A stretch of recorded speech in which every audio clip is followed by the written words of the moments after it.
I'm off you now, man. You're not worthy. For your sake, you better pick a political candidate and focus on them for the next 16 months because your takes on black people are wholly egregious. Number one. And number two, even white people are starting to get tired of it. White people, we know, love to joke on black folks. But when you make bad black jokes in poor taste, even they're like, listen, we not fucking with you. But let's go. Hey, Vivek. I have a question, sir, because you've been crashing out ever since you saw Tesla and Figaro. You are here creating scholarships for civics, which, okay, instead of you saying, let's put civics back in school, you want to incentivize people to go learn physics, to go learn civics when it should be learned because that's American history. But okay, whatever gets you to sleep at night. Vivacious ramen noodles. I have a question because again, Fortune magazine got at you. They called you a failure. They literally called you a failure. You don't believe me or you forgot. That's what we're here for, sir. This is what New Black Media does. Not the Breakfast Club. Maybe this is why you don't want to show up because we'll start pulling these kind of receipts.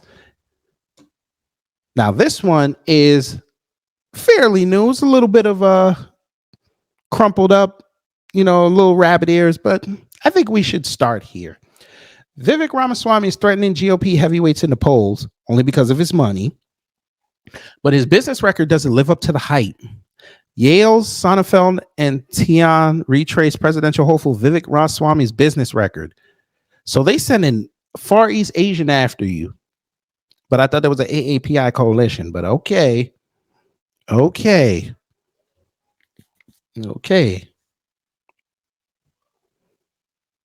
Let's see. June 14th. Following Donald Trump's latest legal travails, the spotlight turned to alternative GOP primary candidates for the 2024 presidential election. Political newcomer Vivek Ramaswamy candidacy has taken the GOP field by storm, with Ramaswamy coming out of nowhere to outpoll many candidates with far greater name recognition and political experience, such as Mike Pence, Nikki Haley, Tim Scott, Chris Christie, and Asa Hutchinson at one point. Again, the only reason why he got that was because he's been putting himself out there, which is what he's supposed to do, but he also has the money. Core to Ramaswamy's rise is his supposedly successful business track record, with supporters celebrating him as a billionaire entrepreneur with a triumphant record of value creation and who is not beholden to the elites.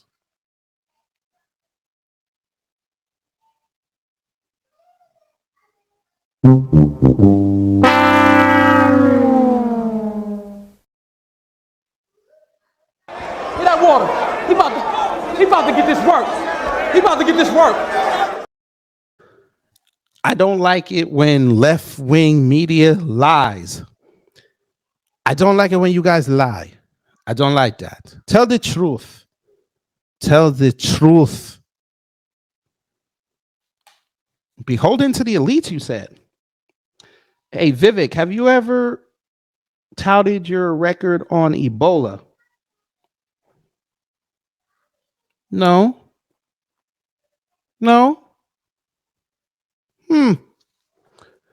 European Pharmaceutical Review. Tech Mirror to change company name suspends development of Ebola drug.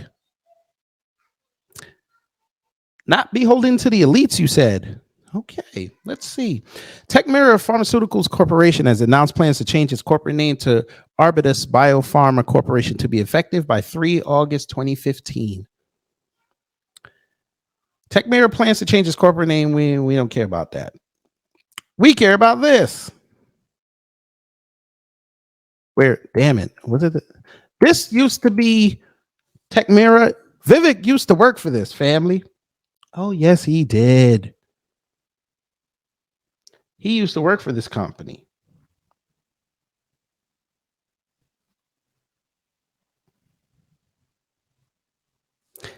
Their drugs didn't work. They got bought out by another company. You don't believe me, right? Tabernacle. Here you go. Techmira Pharmaceuticals Corporation, Vivek Ramaswamy. February 4th, 2015. Here's the transaction number. This is all from the Federal Trade Commission website. You can go look this up. Acquiring party, Techmira Pharmaceuticals Corporation. Acquired party, Vivek Ramaswamy. This used to be his. Granting status, granted. Acquired entities, Encore Biopharma Incorporated. Interesting. But then again, you're like, that's not too much. It's not too much. That's not damning enough. Yes, sir.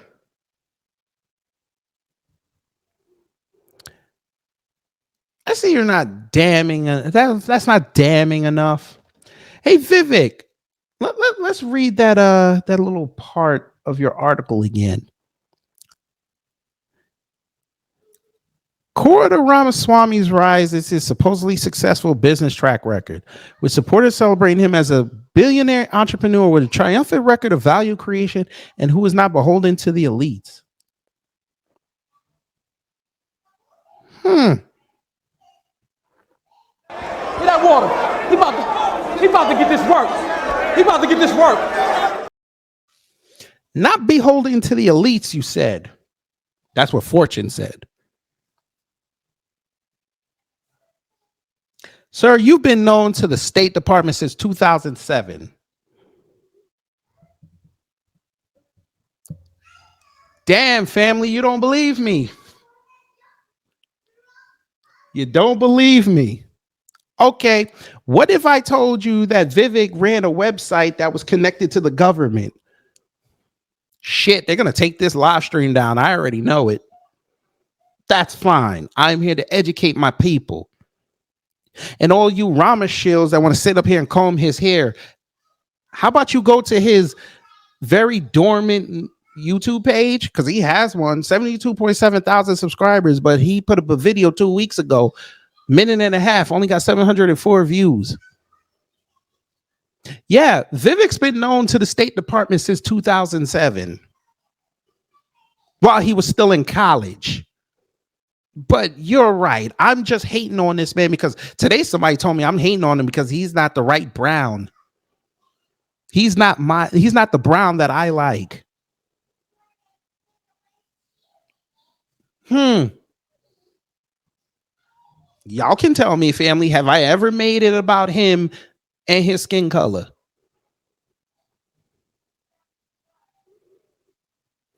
But yeah, Vivek's been known to the State Department since 2007. But again, you're right. I don't know what the fuck I'm talking about, right? There you go. Look at this. So y'all can tell me I ain't lying. Bridging U.S.-Indian Relations, Span Magazine. Don't believe me? Look up in the, what they call this? The search box. What does this say? Span.state.gov. That's the State Department's website, ladies and gentlemen. Let me blow this up so y'all can see. Well, I can't blow that part up. But yeah, that's the State Department's website. This is why I tell you, whenever you see these candidates like this, they're not threats.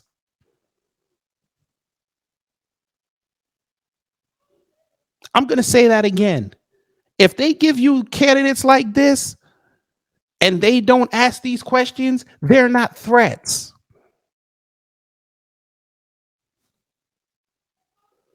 Most of the GOP field is not a threat. There's only 3 people up there right now that are threats. Trump, DeSantis, and I know that y'all, this one's going to shock y'all. Chris Christie. Those are the only 3 that are threats. The rest of them are just to level out the field.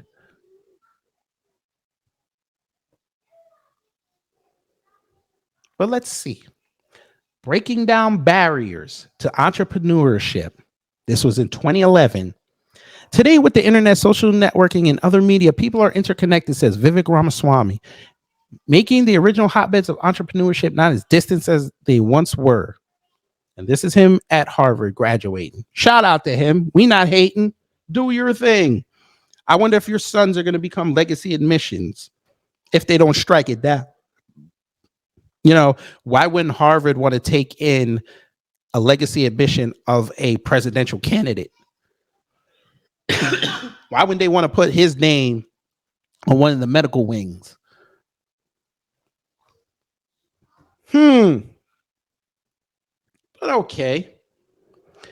As a student at Harvard University, Vivek Ramaswamy realized that even in Cambridge, Massachusetts, which boasts of two world-class universities, Harvard and the Massachusetts Institute of Technology, students with entrepreneurial aspirations had difficulty connecting with potential partners and investors. He decided to do something about it.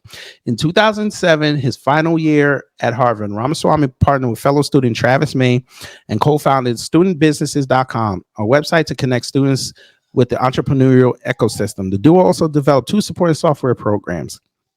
In 2009, they sold their business to the US-based Kaufman Foundation. Put a pin in that, which is focused on advancing innovation and training future business leaders. The foundation later rebranded studentbusinesses.com as an iStart. So again, the State Department done knew about this dude since 2007. The Federal Trade Commission done knew about this dude since 2007. The Small Business Association knew about this man since 2007. The e-commerce division of the government knew about this man since 2007. And y'all want to try to tell me that he's a political outsider?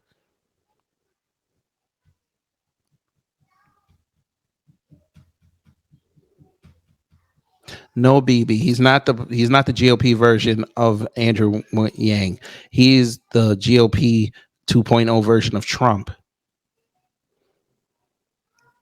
You can go look at his campaign website. At the top, it literally says America First 2.0. He literally took that from Trump. All his talking points are MAGA talking points. He's not even original. But yeah, hey, y'all want to tell me again that this man is a political outsider? I'm sorry. He's a political outsider. This guy.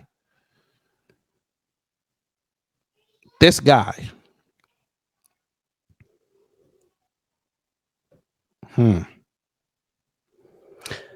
object of studentbusinesses.com was to connect young students with the entrepreneurial ecosystem and tap into their energy. Some research, however, shows that the majority of successful entrepreneurs have had years of experience and also industry know-how before they went out on their own. How do you envision bridging that gap?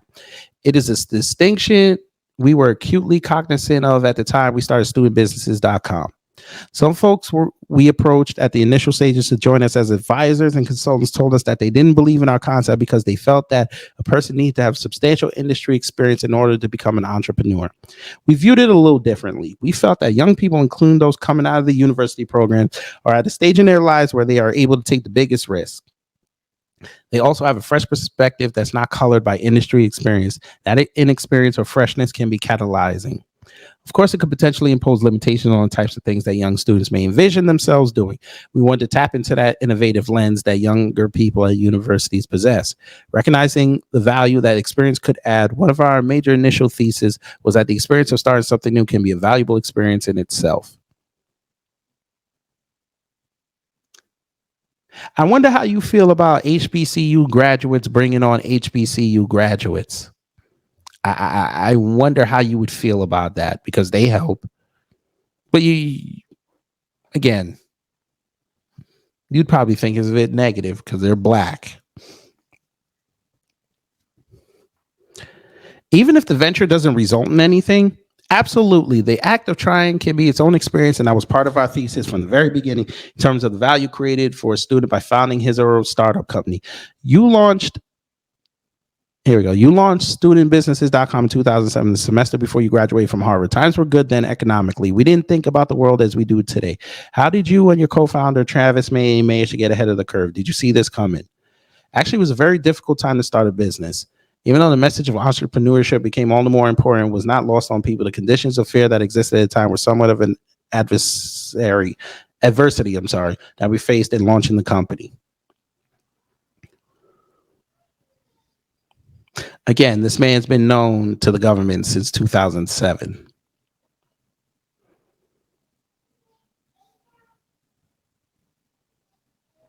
Hmm.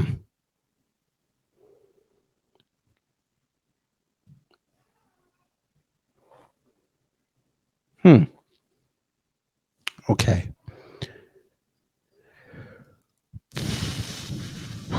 Is there an example of something frustrating that happened or a specific point where you and May said, we can do this better? What was the spark that made it into something more? We observed, for example, that there were a lot of people at Harvard who were idea driven but didn't have technical skills to accomplish what they wanted to accomplish. They were always looking among their own community for people who had technical skills to help them launch a new idea that they had. Huh? Say that again. They were always looking among their own community for people who had technical skills to help them launch a new idea that they had. What's wrong with that?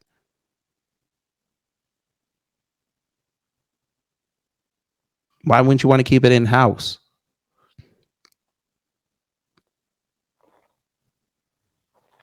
Okay. The next Facebook? Exactly. And the fact that Facebook was launched during my time at Harvard probably impacted other people's aspirations. Students had these great ideas. They didn't have the technical ability to do it themselves, but knew they wanted to accomplish, and all they need was to find the right persons, except that Harvard was filled with a bunch of similar people.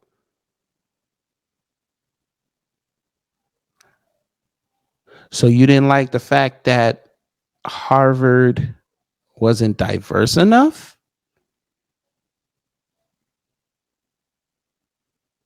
But I thought affirmative action. Somebody interpret that for me. I'm finna say it again. Somebody interpret this for me. Students had all these great ideas. They didn't have the technical ability to do it themselves, but they knew they wanted to accomplish. They knew what they wanted to accomplish, and all they needed was to find the right persons, except that Harvard was filled with a bunch of similar people.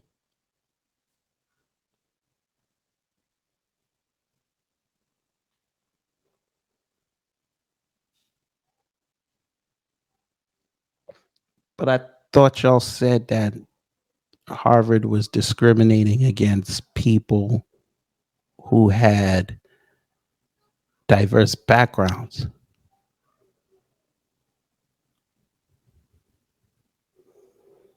They had a system in place where they could have addressed that, and y'all just knocked it down. Now they're going to be exactly what they wanted to be whenever they wanted to be.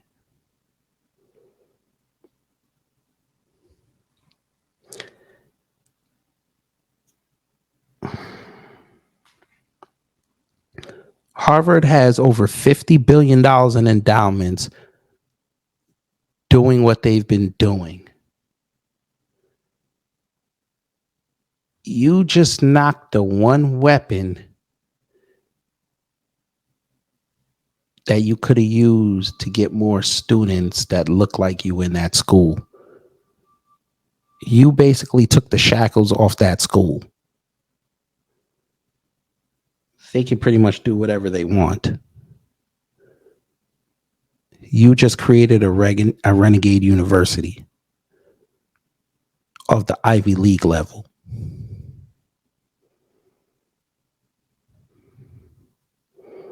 However, right down the street, you have Massachusetts Institute of Technology, which has a higher concentration of people with world-class technical capabilities.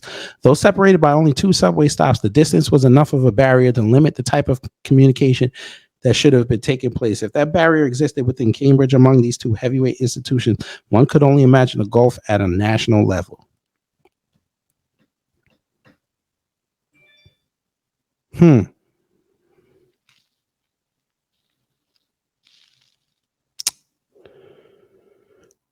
Once again, family, Vivek Ramaswamy is not a threat. I get that he out here and he got to talk on black folk. I get it. He's not a threat. And it's just ironic that it took a black woman to expose the fact that he's not a threat. He literally crashed out on one of the biggest black platforms in the world. And she didn't even have to do much. She let him talk.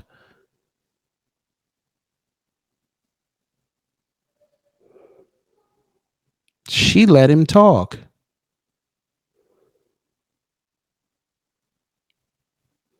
You don't believe me. You don't believe me that Vivek can just sit in front of a black woman and just talk. Okay. Hey, you Rama shills, you hair combers, come here. He put this up yesterday. 25% of families in America have no father in the home. True privilege is not based on the color of your skin. It's being raised in a stable family with two parents. Make family cool again. You sat in front of a black woman and said this. Why didn't you say this in front of Teslin?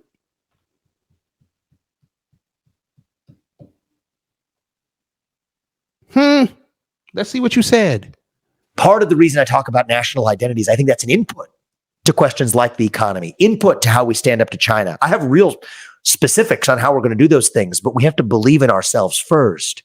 One of the foundations for self-confidence and belief is the nuclear family. Mm-hmm. And so, and you can maybe, if you'd be so kind as to even afterwards follow up with some of these sources, et cetera, I promise you, we will be citing the correct facts. I just want to be, and I believe in four-letter words like fact. It matters. So arm me with that, and we're good there.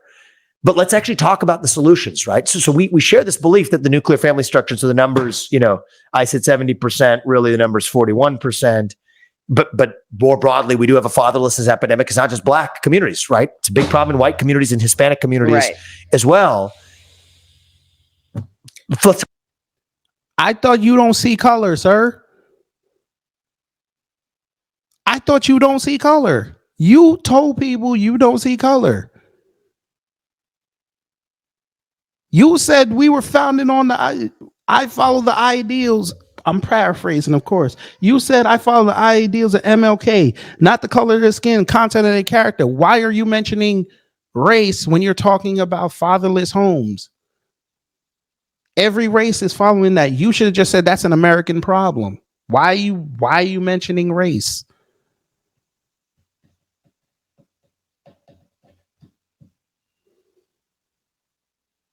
Race should not have factored into your statement. And of course, you're smart. You went for black people first because if you'd have said white first, they would have came for you. And you sat in front of a black woman and said this, a black woman who's for men's rights. But I noticed you didn't bring up the CDC report that said black men are the most active in their children's lives. I love how you don't reference that. Now, I didn't see this interview, so I don't know if she brought it up, but you could have brought that up. That's widely been known, sir. Okay. Let's hear you say it again. But more broadly, we do have a fatherlessness epidemic. It's not just black communities, right? It's a big problem in white communities and Hispanic communities as well. Let's talk about the solution. So you've clearly thought a lot about this yourself. You're clearly a smart person yourself. What the fuck?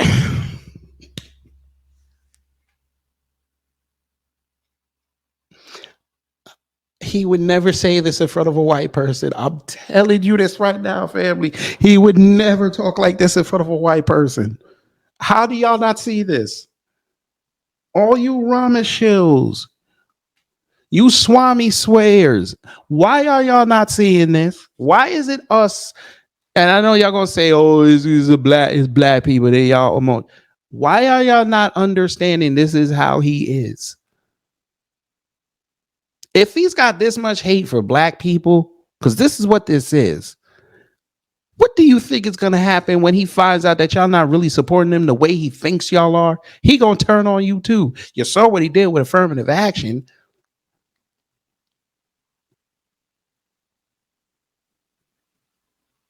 This is the coalition that you want to use to oppress black people. We don't care. You can do whatever you want. You can send anybody you want after us. We shut them down. This is the guy you want. You guys are telling me that should be looked at as a viable threat to Biden.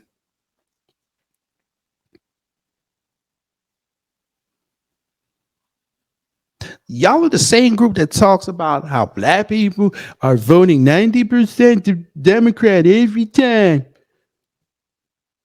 Yet we have stats from the last two elections that wholly contradict that, but okay. And I'm talking about the midterms and the 2020 election.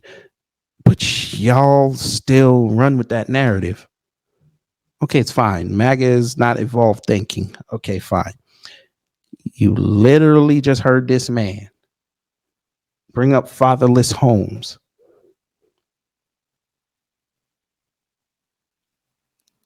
And instead of saying an American problem, because y'all are the same people who say that y'all shouldn't be judging people on race unless it conveniences you. Y'all just allowed him to do that and nobody pushed back on it. Y'all, I don't see y'all on his page saying a damn thing. Why are you making this about race, Vivek? Oh, because he mentioned black people first. Because again, if he'd have said white people first, y'all would have been calling them all kind of sand ends.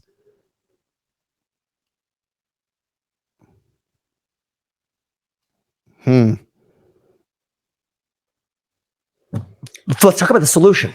So you've clearly thought a lot about this yourself. You're clearly a smart person yourself.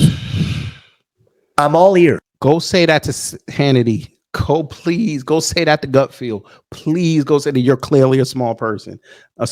Please go say that to them. I'll give you credit. Mm-hmm. If we agree that that is good, that we're not just running from something, we're running to something, and the family is a part of what we're running to. I was on Fox News this morning saying I want to make the family cool again in this country, right? I'm all ears, Christy. How do we do it? But he ain't Trump, right? He's not Trump.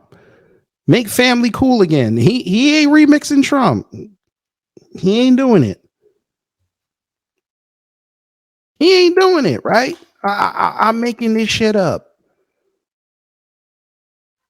I literally told y'all he's remixing MAGA and y'all are allowing this. You sat in front of a black woman and say you're clearly a smart person, but y'all, the fact that black people do not have, I shouldn't even say that.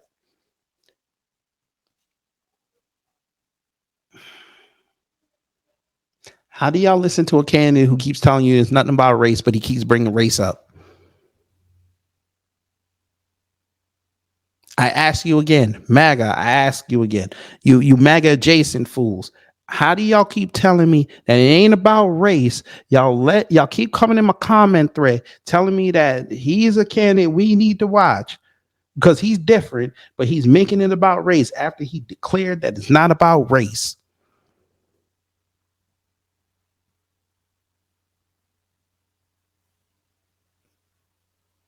If anybody's being woke here, it's this man. Mr. CEO of anti-woke. He's literally bringing up woke talking points.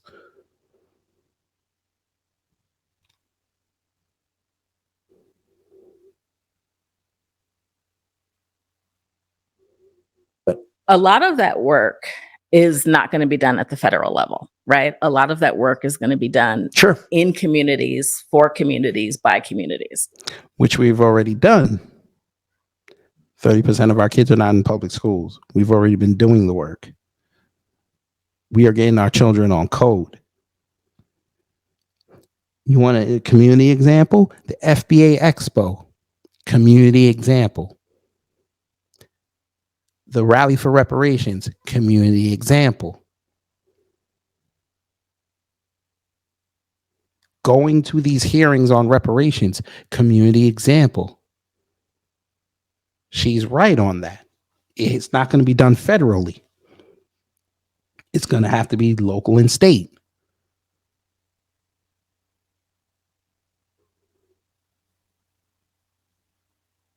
But you saw his face when she said it's not going to be done at the federal level. Watch his reaction. Be done at the federal level, right? A lot of that work is going to be done. Sure. You see how pissed he got? Because he knows if he ever becomes president, we're not going to be looking to him to fix the problem. He's not going to be the savior that Obama was. He's not going to be the savior Trump was. To a lesser extent, Biden, he's not going to be the savior that they thought. He's going to be what he really is, the CEO of a country. He don't like that.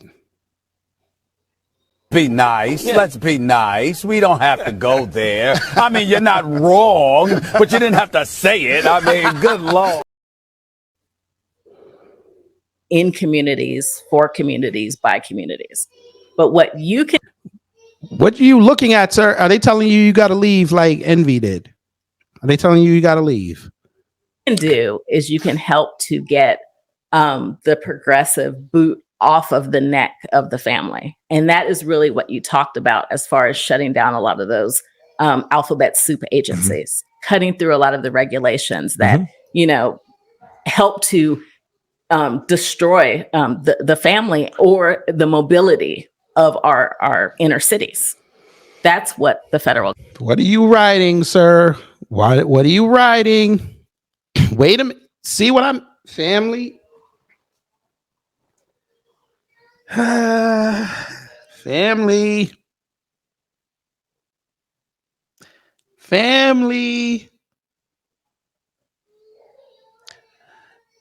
My father graduated college with a marketing degree.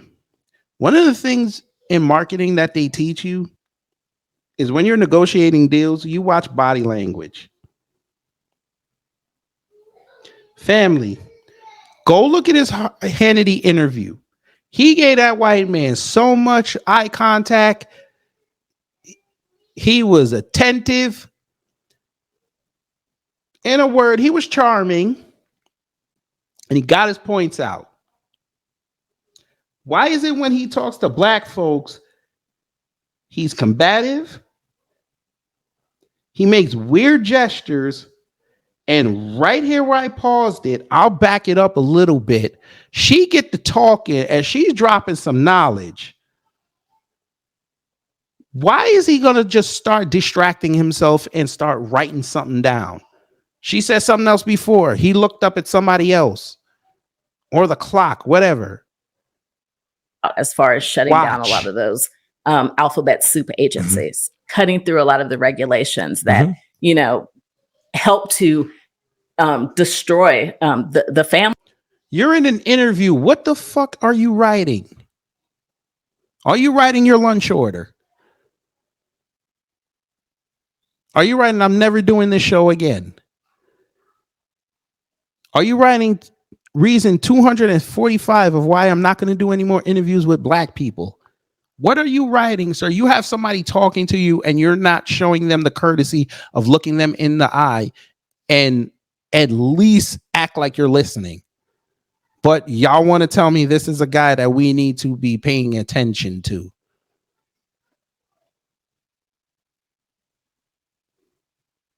Okay. Family or the mobility of our inner cities.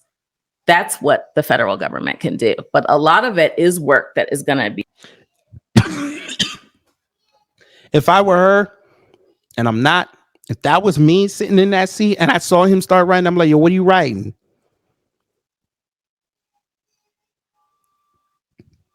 I'm like, oh, would you like me to end this interview early? Because you're clearly distracted. She's giving knowledge right now, whether if you believe it or not, and he is being very disrespectful. This would have been Trump doing this. We could have seen the think pieces. DeSantis would have done this. We would have seen all the think pieces. That this would have been Tim Scott, Nikki Haley, Asa Hutchinson, any rest of them. We just saw the think pieces.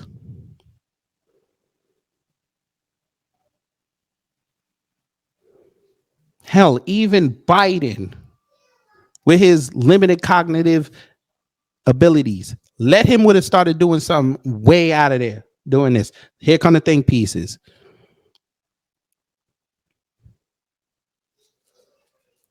McFack, hello. He might just be taking notes on what she's saying for future reference. That's not the point. You're in the middle of an interview and you're writing shit down. That's what you got people in your camp that came with you. That's their job.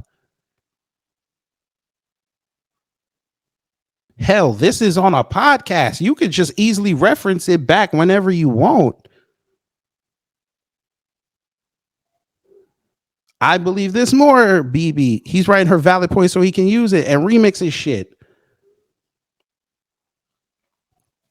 I'm sorry, but if I'm doing an interview, I'm not distracting myself by writing shit down. I'm sorry. I'm looking at that person I'm talking to dead in their eye.